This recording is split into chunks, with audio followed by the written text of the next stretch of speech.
বিসমিল্লাহির রহমানির রহিম। আসসালামু আলাইকুম।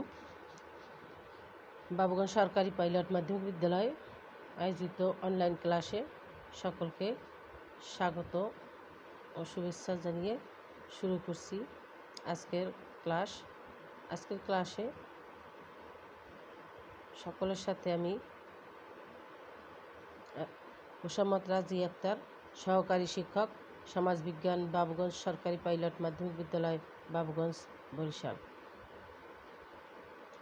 আজকে অষ্টম শ্রেণীর বাংলাদেশ ও বিশ্ব পরিচয় একটি পাঠ আলোচনা করব। অধ্যায় নবম, বাংলাদেশের জনসংখ্যা ও উন্নয়ন। এই অধ্যায়ের পাঠ 3 ও 4 অর্থাৎ জনসংখ্যার সাথে জনসম্পদের সম্পর্ক ও জনসংখ্যাকে জনসম্পদে পরিণত করার কৌশল নিয়ে আজকে আলোচনা করব। অষ্টম শ্রেণীর শিক্ষার্থী বন্ধুরা, তোমরা তোমাদের বই খাতা নিয়ে প্রস্তুত হও আজকের ক্লাসে এবং মনোযোগ দিয়ে এই পাঠটি তোমরা দেখবে ও আয়ত্ত করবে, এই আশা ব্যক্ত করে শুরু করছি আজকের এই ক্লাস। শিক্ষার্থী বন্ধুরা, তোমরা স্ক্রিনে একটি ছবি দেখতে পাচ্ছ। ছবিটি বাংলাদেশের মানচিত্রে জনসংখ্যা, এবং অবশ্যই তোমরা ছবিটি দেখে বুঝতে পারতেছ বাংলাদেশে একটি জনবহুল দেশ, এবং এই পাঠের পূর্বে আমরা বাংলাদেশের জনসংখ্যা নীতি সম্পর্কে আলোচনা করেছি। আমরা এর ধারাবাহিকতায় আজকে আলোচনা করতে যাচ্ছি জনসংখ্যাকে সম্পদে পরিণত করা, অর্থাৎ এই বিশাল জনসংখ্যাকে বোঝা হিসেবে নয়, আমরা সম্পদ হিসেবে গড়ে তোলার উপায়গুলো আজকে জানব। এবং এই বিশাল জনসংখ্যাকে কীভাবে এরকম ধাপে ধাপে উপরে উঠতে পারে বা সম্পদে পরিণত হয় সে সম্পর্কে আমাদের আজকের আলোচ্য বিষয়। তাহলে আজকে আমাদের আলোচ্য বিষয় হচ্ছে জনসংখ্যাকে জনসম্পদে পরিণত করা। শিক্ষার্থী বন্ধুরা, এই পাঠ শেষে আমরা শিখতে পারবো জনসম্পদ কী তা বলতে পারবো, জনসংখ্যাকে জনসম্পদে রূপান্তরের প্রয়োজনীয়তা ব্যাখ্যা করতে পারবো, এবং জনসংখ্যাকে জনসম্পদে রূপান্তর করার কৌশলগুলো বর্ণনা করতে পারবো। প্রথমেই আমরা জেনে নেই জনসম্পদ কী। জনসম্পদ হচ্ছে কোনো দেশের শ্রমশক্তি, অর্থাৎ একটি দেশের অর্থনৈতিক উন্নয়নে অংশগ্রহণকারী জনগোষ্ঠী হচ্ছে জনসম্পদ। অর্থাৎ যে জনগণ কোনো না কোনো শ্রমে নিয়োজিত থাকে এবং সেই শ্রমের বিনিময় মূল্য থাকে, সেই জনসমষ্টিকেই বলা হয় জনসম্পদ।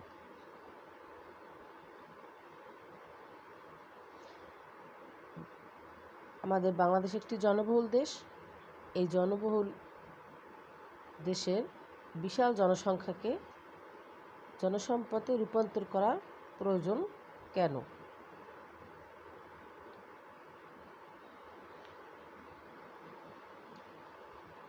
কেননা এই জনগণকে যদি আমরা সম্পদে রূপান্তর করতে পারি, তাহলে দেশটি আর্থিকভাবে উন্নতি লাভ করতে পারবে এবং দেশের দরিদ্রতা দূর হবে।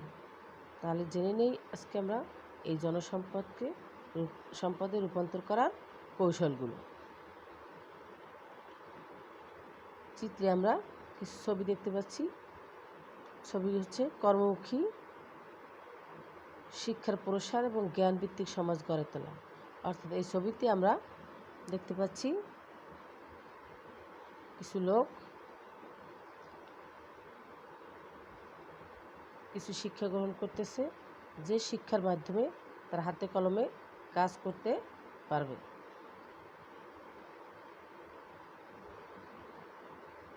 এছাড়া আরেকটি কৌশল হচ্ছে দক্ষতা বৃদ্ধি ও প্রশিক্ষণমূলক কার্যক্রম সম্প্রসারণ করা।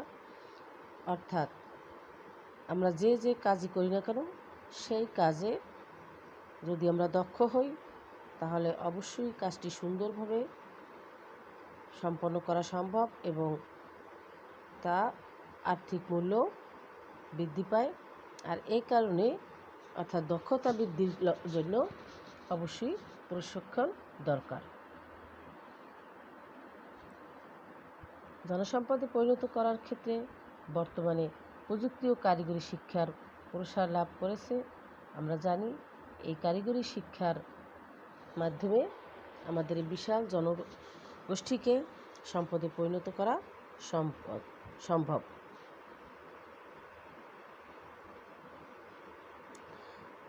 নারী শিক্ষার প্রসার, কারণ আমাদের দেশে জনগোষ্ঠীর প্রায় অর্ধেক নারী।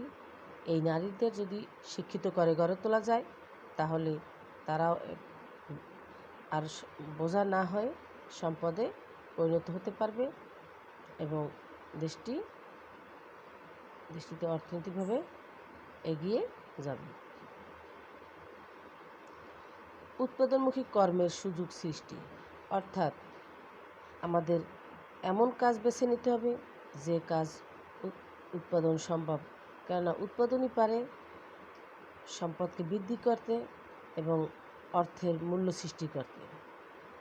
কাজেই আমরা উৎপাদনমুখী কাজ সৃষ্টি করার লক্ষ্যে এ বিষয়ে প্রশিক্ষণ নেব, শিক্ষা গ্রহণ করব এবং সরকারও এই কাজে জনগণকে সহযোগিতা করবে এবং উৎসাহ প্রদান করবে।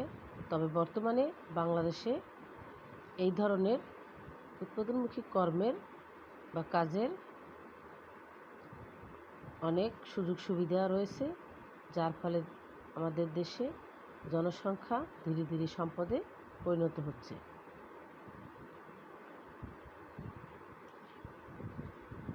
একটি গুরুত্বপূর্ণ কৌশল হচ্ছে স্বাস্থ্য ও পুষ্টি কার্যক্রমের প্রসার, কারণ আমরা জানি স্বাস্থ্যই সকল সুখের মূল। যদি স্বাস্থ্য সুস্থ থাকে তাহলেই কাজ করা সম্ভব, আর সুস্থ শরীরেই সুষ্ঠুভাবে কাজ করা যায়। এই কারণে এই বিশাল জনগোষ্ঠীকে যদি স্বাস্থ্য সম্পর্কে সচেতন করা যায়, তাদের পুষ্টি জ্ঞান প্রদান করা যায়, তাহলেই তারা সুস্থ দেহে সুস্থ মনে কাজ করতে সক্ষম হবে।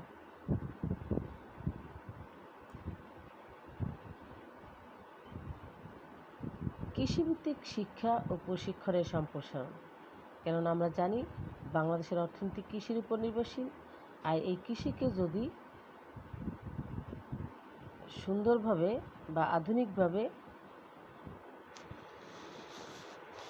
উৎপাদন করা সম্ভব হয় তাহলে অর্থনীতির আরও উন্নতি ঘটবে বলে আমরা আশা করি। আর এ কারণেই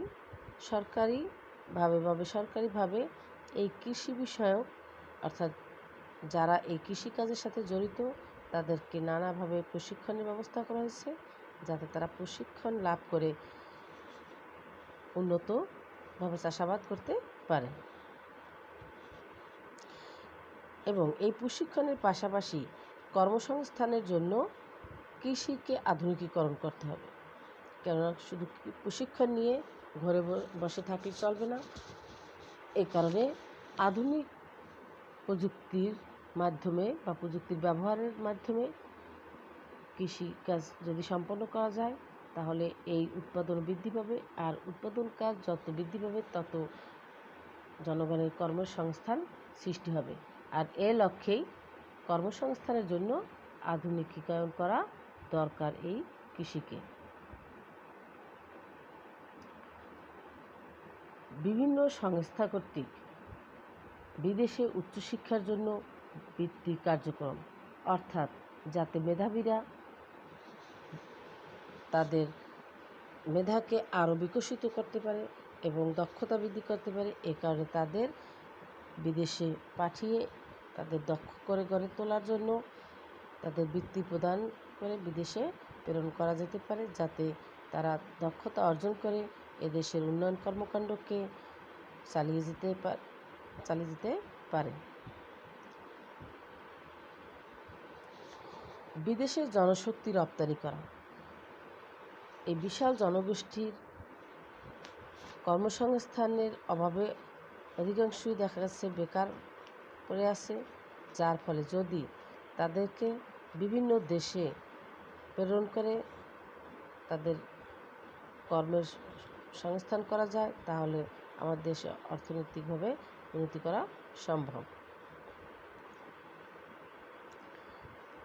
বর্তমান যুগ প্রযুক্তির যুগ, তাই তথ্য যোগাযোগ প্রযুক্তিকে অগ্রাধিকার প্রদান করা যেতে পারে, যাতে এই জনগোষ্ঠী আরও দ্রুত কাজ করতে পারে এবং অর্থনৈতিকভাবে স্বাবলম্বী হতে পারে।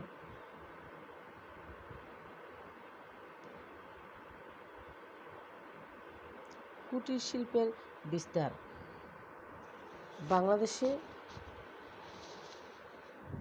বিভিন্ন স্থানে বিভিন্ন রকমের কুটির শিল্পের কাজ হচ্ছে। এই কাজকে বা এই কুটির শিল্পকে যদি ব্যাপক হারে বৃদ্ধি করা যায়, তাহলেও আমাদের দেশে অর্থনৈতিক উন্নয়ন ঘটবে বলে আশা করি। এই কুটির শিল্প যত বিস্তার লাভ করবে, তত দেশের চাহিদা মিটিয়ে বিদেশে রপ্তানি করে বৈদেশিক মুদ্রা অর্জন করাও সম্ভব। তাই বৃহদায়তন শিল্পের পাশাপাশি ক্ষুদ্র ও কুটির শিল্পের বিস্তার লাভ করা যেতে পারে। শিক্ষার্থী বন্ধুরা, এবারে আমরা এই পাঠের কী শিখলাম সে সম্পর্কে কিছু জেনে নিই।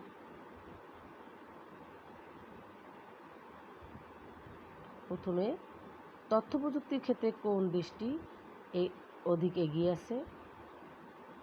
এক্ষেত্রে দেখাচ্ছে ভারত এই তথ্য প্রযুক্তিতে এগিয়ে আছে।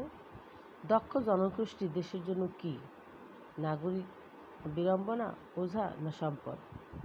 এটি আমরা অবশ্যই এই পাঠে আলোচনার মাধ্যমে জানতে পেরেছি যে দক্ষ জনগোষ্ঠী হচ্ছে সম্পদ।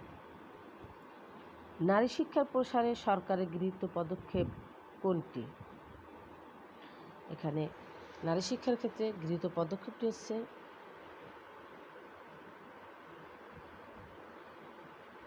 মেয়েদের উপবৃত্তি প্রদান। কারণ এই মেয়েদের উপবৃত্তি প্রদানের ফলেই দেখা যাচ্ছে নারীরা বেশি শিক্ষিত হওয়ার সুযোগ লাভ করছে। জনসংখ্যাকে সম্পদে রূপান্তর করা যায় কোনটির মাধ্যমে? চাকরির মাধ্যমে, বিদেশে পাচারের মাধ্যমে, আত্মকর্মসংস্থানের মাধ্যমে বা ভাতা প্রদানের মাধ্যমে। আমরা অবশ্যই এটা বুঝতে পারছি, এটি আত্মকর্মসংস্থানের মাধ্যমে জনসংখ্যাকে বা জনগোষ্ঠীকে সম্পদে রূপান্তর করা সম্ভব। সুপ্রিয় শিক্ষার্থীবৃন্দ, আজকে আমরা এই পাঠে যা শিখলাম,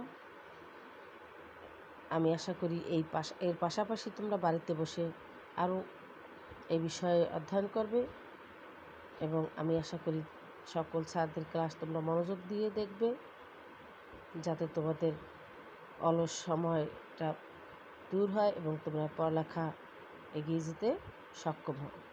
শিক্ষার্থী বন্ধুরা, চলো আমরা এই পাঠ শেষ করার আগে একটি বাড়ির কাজ নেই এবং এই বাড়ির কাজটি করার সাথে সাথে তোমরা এই পাঠ সম্পর্কে বাড়িতে বসে আরও ভালোভাবে রপ্ত করবে। বাড়ির কাজটি হচ্ছে জনসংখ্যা দেশের বোঝা নয়, সম্পদ।